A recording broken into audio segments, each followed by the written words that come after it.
ಈಗ ಉಳ್ಳಾಗಡ್ಡಿ ಪಾಕಿಟ ಹೊಲ ತುಂಬ ಒಗದೀವು. ಯಾಕಂಡ ರೈತನ ಬಾಳೆ ಇಸ ತಗೊಂಡು ಉಳಿದು ಒಂದಾಗೈತೆ.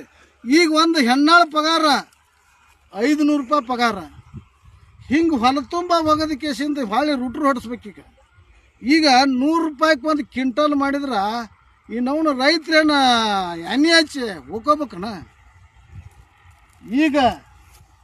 ಈಗಾಗಲೇ ತಕ್ಕನೆ ರೈತರಿಗೆ ಸಿದ್ದರಾಮಯ್ಯ ಸರ್ಕಾರ ಬಂದ ಎಕರೆಗೆ 20,000 ಕೊಡಿಸ್ಬೇಕು.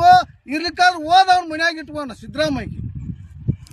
ಇಂಥ ಸರ್ಕಾರ ಏನು ಮಾಡಿದ್ರಿ? ಎಲ್ಲ ನೋಡ್ರಿ ನೀರು ಪಾಲಾಗ್ಯಾವು. ಅಲ್ಲಿ ಹಚ್ಚ ಕಡೆ ಹೊಲ ನೋಡ್ರಿ, ಅಲ್ಲಿ ರೂಟ್ರು ಹೊಡೆದಿವು. ಈಗ ಇದನ್ನ ಮಿಲ್ಲಿಗೆ ಹೋಗಿ ಇಲ್ಲಿ ತಂದು ಹೊಲ ತುಂಬ ಒಗದೀವು. ಏನು ಮಾಡ್ಬೇಕು? ರೈತರು 2 ರೂಪಾಯಿ ಆಗತ್ತೆ ತಕ್ಕನೆ ಕೊಡ್ಬೇಕ. ಇರ್ಲಿಕ್ಕಂದ್ರೆ ಇಸ ತಗೊಂಡು ಸಾಯ್ತಾನೆ ರೈತರು. ಯಾರು ಹೊಣೆಗಾರ ಅಂದ್ರೆ ಸಿದ್ದರಾಮಯ್ಯ ಹೊಣೆಗಾರ. ನಾವು